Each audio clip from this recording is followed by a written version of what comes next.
Hi everyone, welcome back.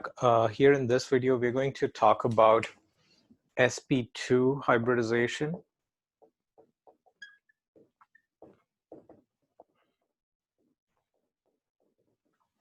Okay, Sp2 hybridization, and this hybridization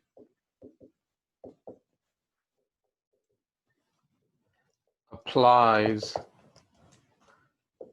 to atoms that are involved in one double bond, or what I mean by that is they have one pi bond around them. Okay, so it applies to atoms which are involved in a double bond, and they should only have one pi bond around them. If there's more than one pi bond, then it changes the scenario completely. So it would not apply to such molecules. So whenever an atom has one pi bond to it, then it would apply to those. But let's look at a specific example. So an example for this is this molecule, a 2-carbon containing molecule, which is called ethylene. Okay, so what you notice here is you have 2 carbon atoms. They're bound to each other using a double bond, and we'll talk about what a double bond is, which are bound to each other using a double bond.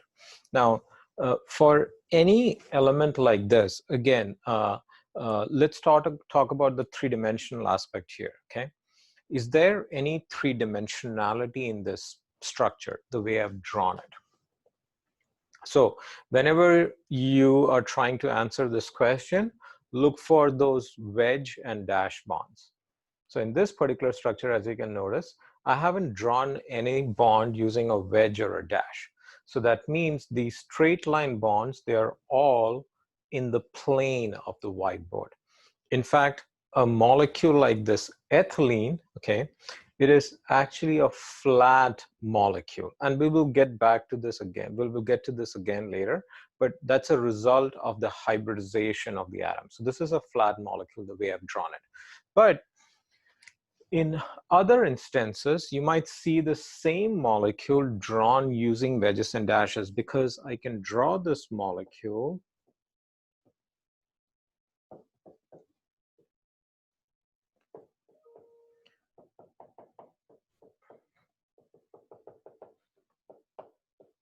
like that. Now you notice that I've basically included 2 wedge bonds and 2 dash bonds. So in this representation, I'm trying to show some three-dimensionality, although the molecule itself is two-dimensional. So how are we, the whole point here is, how are we looking at this molecule? Okay, so I do not have like a good model for this molecule, but essentially you could use anything that's two-dimensional to understand this bonding. So in this particular one, we're actually looking at the molecule. The whole molecule is in the plane of the whiteboard, okay? Whereas in this particular structure that's drawn, what I did is I took this molecule which was in the plane of the whiteboard, and I've oriented it like this, orthogonal to the plane of the whiteboard now. So since the molecule is orthogonal to the plane of the whiteboard, 2 of these hydrogens, they are now pointing outside the plane of the whiteboard, and the other 2 hydrogens are pointing inside the plane of the whiteboard. That's what we're trying to capture here. So so what you have to realize is, when you include these wedges and dashes, there is some meaning to all of that. Okay, so keep that in mind, because I've seen people like make mistakes on this front. Okay, so it either one is fine, but they're both different or you're looking at the molecule from different angles, okay? Different representations of the same molecule. Okay. With that, now let's go ahead and try to predict or determine the hybridization of each carbon atom here. So if you look at this carbon atom, to determine the hybridization, we count the number of groups, which includes atoms and lone pairs. So you look at that carbon, it has a hydrogen, second hydrogen, and then it has a carbon. Now there is a double bond between these two carbon atoms. Ignore that. You're only counting the number of atoms. And that's why earlier I also wrote that you could be looking at the number of sigma bonds, okay? Because this carbon only has 3 sigma bonds around it. There's a pi bond, but that does not count. So there are 3 atoms around it. So this carbon is sp2 hybridized, and so is this other carbon. So both of these carbons are sp2 hybridized, okay? They only have 3 groups around them. So whatever we will learn here, this would apply to any atom which has 3 groups around it, which is sp2 hybridized, okay? But let's talk about this hybridization. So again, going back to like carbon and its electronic configuration, I think I'm going to draw the excited state directly. Okay, so the excited state electronic configuration for carbon is, and excited state and only valence electrons here. Okay, so we have 2s, there's one. So 2s, we have 2px, 2py, and 2pz. So we have those 4 electrons in the valence shell. Since carbon is only bonded to, or it only has 3 groups around it, its hybridization is sp2. What that means is when this carbon gets hybridized, since there are only 3 groups around it, it does not use all 4 orbitals to bond with 3 groups or 3 atoms. All it needs is 3 orbitals. So it uses one of the s orbital, the 2s orbital, and 2 of the p orbitals. Now it could be any of the 2 p orbitals because they are all equal in energy. You know, it really doesn't matter which one we choose. And I'm choosing to write, and I've chosen to write like px, py, pz. I could write these as pz, py, px, any order, you know, so it really doesn't matter. So it chooses one s orbital and 2 p orbitals to undergo hybridization. Okay, so it'll undergo hybridization.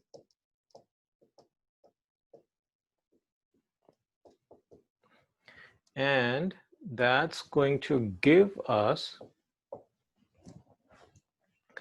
3. Since there are 3 orbitals undergoing hybridization, it's going to give us 3 sp2 hybrid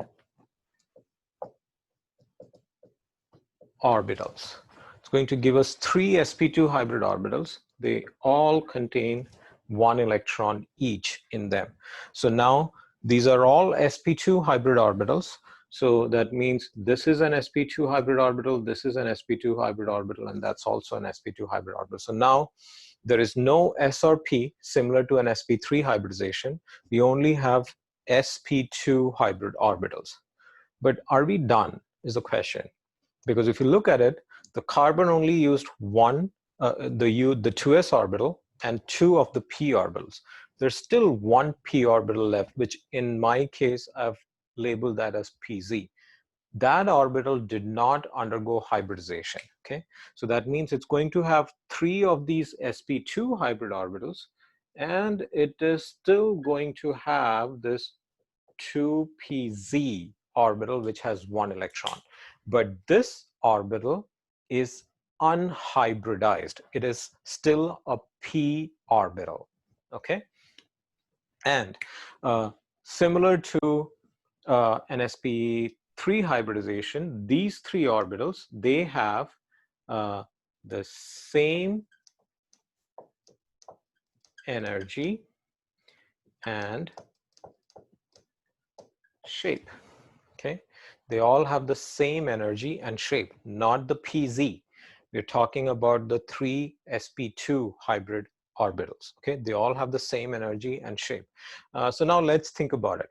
If you have three objects or three groups, and if you want to orient those three groups in space, what would be the best geometry to orient them so that you maximize separation, like there's no repulsion, nothing? And again, you've done similar thing in Gen Chem. So as you think about it, what you would realize is a shape that would allow you to do this is a trigonal planar system. So this is my cutout, okay? And feel free to laugh, but I'm really bad at cutting. My daughter always tells me that, but this is what I came up with, okay? So that's an sp2 hybrid orbital, well, this is not an sp2 hybrid orbital, but this is what it looks like, okay? The three sp2 hybrid orbitals, they point towards the corners of an isosceles triangle. So it's almost, so we call this a trigonal planar shape, okay? So they're all towards the corners of a triangle and it is flat. That is what you get. I'm going to draw this on the board. So I'm going to draw that as this, and then I'm going to draw one orbital here in bold and a dashed orbital, okay? And these are the three sp2 hybrid orbitals, okay? So this is sp2, this is sp2, this is also sp2, and these are all around that carbon atom, okay? So these are the three sp2 hybrid orbitals on that carbon atoms.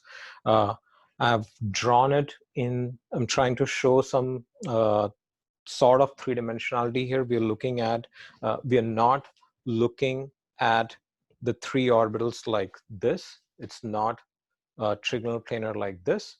I've actually drawn it like this. So what you're seeing is something like that, okay?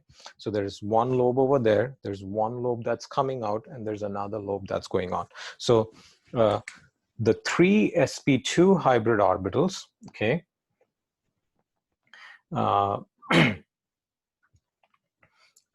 they are trigonal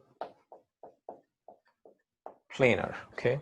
And that's something that's true about this structure here, that all of these bond angles, all of these, they are 120 degrees. Any bond angle in this structure is 120 degrees. So that bond angle is a result of this hybridization, because when we do this, every bond angle here, this is 120 degrees, okay?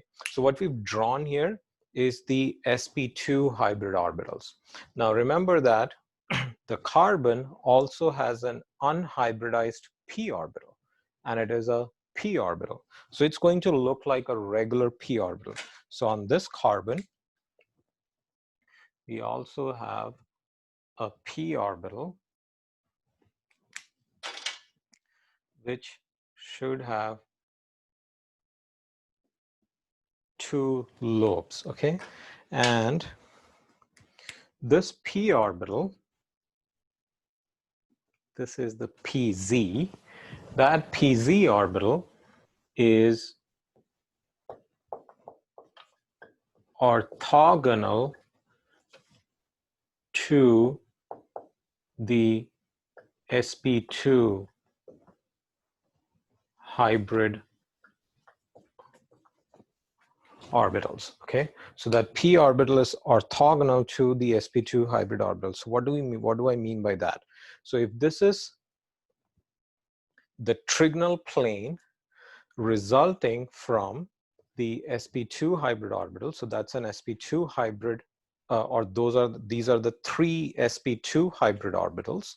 Okay, they have lobes that point towards the corners of an isosceles triangle.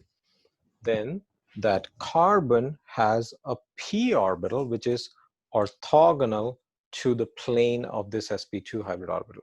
So that is something like this. Okay, so when you look at this, again, my attempt here to show this to you guys. Okay, so we have the trigonal plane.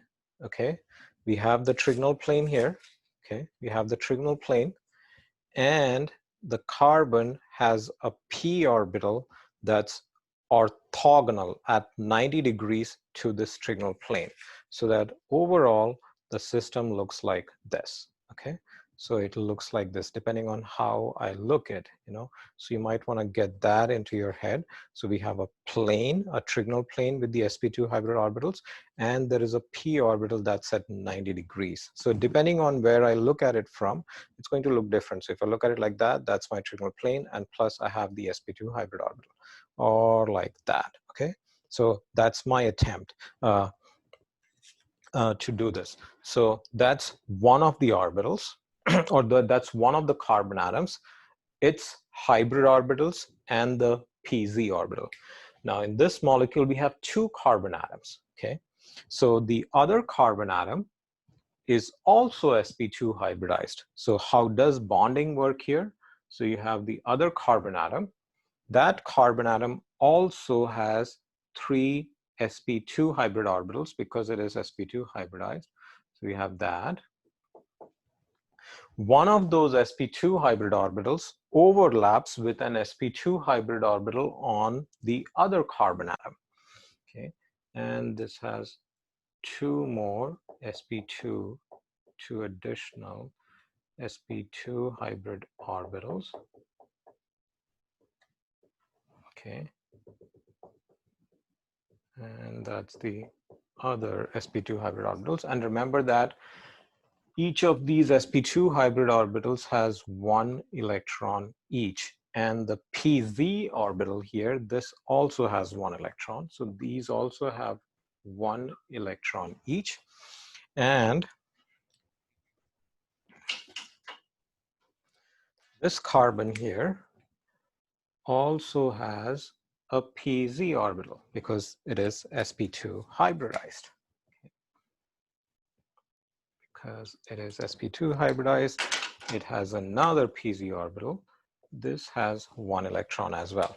Okay, and so now essentially in this molecule we're looking at the bonding in that molecule, and like I said, we have 1 carbon here which is sp2 hybridized. It has a p orbital on it. Okay, and we have another carbon. Oops. Okay, this carbon is also sp2 hybridized. I don't know, I'm not sure if this is going to work, but let's try. Okay, this carbon is also sp2 hybridized. It has another, okay. I don't think, let me try another time. I did spend a little bit of time cutting these out, making the shapes and everything. So let me give it another try. Okay. Okay, so we have those 2, and then what's happening here is so the 2 carbons, I'm sure there's a better way to do it and to show this, and that's one of the things that you guys can do to earn some extra credit. Show me however you make it. It's an activity. You make sp2 hybrid carbons, and to show this. Okay, so basically have the 2 carbons. I don't know why, but my sp2 hybrid carbon here is not staying straight because of the fingers I'm using. Yeah, maybe it is. Okay, so we have that. So we have the 2 sp2 hybrid carbons. The two carbons use one of their sp2 hybrid orbitals to overlap with each other like this, okay? And as you can notice, this is a head-on overlap. The two orbitals are going to overlap. The electron density is in the internuclear axis, so that's going to give us the sigma bond, okay? So this is the sigma bond here, formed by the overlap of overlap of an sp2 orbital on one carbon with the sp2 orbital on the other carbon, and it gives us that sigma bond, okay? So this was also sp2, sp2, sp2, and remember this is another pz, okay? So the sp2 and sp2 orbital on one carbon atom overlaps head-on with an sp2 on the other carbon atom like this, okay? These are overlapping, and this gives us what is the sigma bond, okay? This is the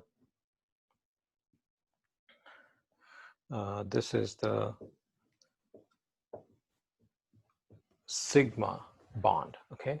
That's how you get the sigma bond, head-on overlap. Now, each carbon has two additional sp2 hybrid orbitals. Those are used to overlap with the hydrogens. So the hydrogen brings in its 1s, so that's the hydrogen, 1s on the hydrogen. And these have one electron each. This is a hydrogen,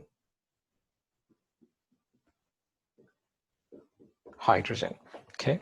So the other two sp2 hybrid orbitals are used to overlap with hydrogens to make the bonds. And after that, what we are left with is these two p orbitals, okay? We have an unhybridized p orbital on the first carbon, an unhybridized p orbital on the second carbon. So what they do is these p orbitals overlap sideways, okay? So it's a very minimal overlap. So you can imagine sort of like they don't really bend in or anything. Like there's a very tiny overlap when the two p orbitals, so if these are two p orbitals, they just overlap sideways like that. So it's unlike a sigma bond where you have head-on overlap. This is a sideways overlap. So it's tiny overlap. They overlap sideways a little bit to give us what is the pi bond, okay? So the overlap happens at two places. It happens at the top and it happens at the bottom because a p orbital has two lobes, and that overlap results in a pi bond, okay? Together, this overlap at the top and the overlap at the bottom, these together give you the pi bond. And the pi bond is, for that reason, always a weaker bond compared to a sigma bond, because a sigma bond is head-on overlap, things bind strongly, whereas pi bond is a side-on overlap, okay, side-on overlap, there isn't much overlap. So a pi bond is always weaker compared to a sigma bond, okay? So now with that, what we can do is, we can actually now see how the bonding happens in this molecule, okay? What sort of bonding do we have? You're actually seeing that. So what we know is any carbon-hydrogen bond in this molecule is formed by the overlap of an sp2 hybrid orbital on the carbon with a 1s orbital on the hydrogen, okay? And between the two carbon atoms, there are two bonds. One of them is a sigma bond, one of them, okay? One of them is a sigma bond, which is formed by the overlap of an sp2 hybrid orbital with another sp2 hybrid orbital. The other one is a pi bond, which is formed by the overlap of a pz with or a p orbital with another p orbital, okay?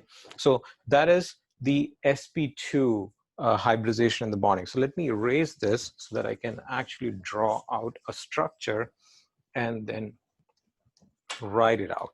Okay, maybe draw slightly bigger and then write all of this out.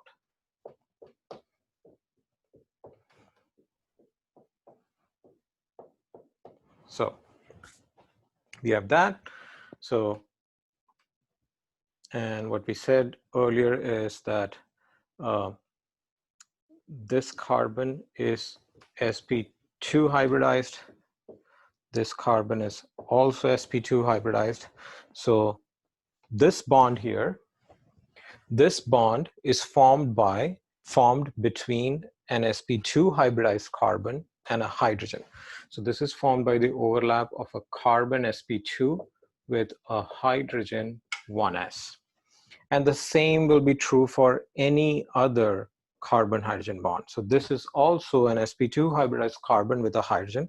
So carbon sp2 plus hydrogen 1s. Between the two carbon atoms, one of these bonds is a sigma bond, whichever. Okay, I'm pointing to the bottom one. Do not read that as the bottom one is a sigma bond. No. Or the top one is a pi bond. There's nothing like that. One of these bonds is a sigma bond. The sigma bond is formed by the overlap of a carbon's sp2 hybrid orbital with the other carbon's sp2 hybrid orbital. The other bond here is a pi bond, which is formed by the overlap of one carbon's p orbital with the other carbon's p orbital. So that sort of summarizes the bonding in this molecule. Okay, it actually tells us which orbitals are used to form all of these bonds in the molecule. And as we did earlier, you can actually expand it to any other molecule. And in fact, before I erase all of this, since this carbon is sp2 hybridized, or in fact, both carbons are sp2 hybridized, remember the sp2 hybrid orbitals had a trigonal planar geometry to them. And so what that means is when the molecule finally forms, it is trigonal planar overall. It's basically flat, okay? So that's how it looks. So it is basically a flat molecule. It does not have any three-dimensionality to it. Although you have, remember, there is the p orbital here and the p orbital there, but those are just electrons. So in terms of atoms, we do not have anything in space. So when you just look at the atoms, it's just two-dimensional in some sense. Okay, let's use this to explain bonding in maybe some other molecules. Okay, so, and we will look at a few molecules here. So let's say we have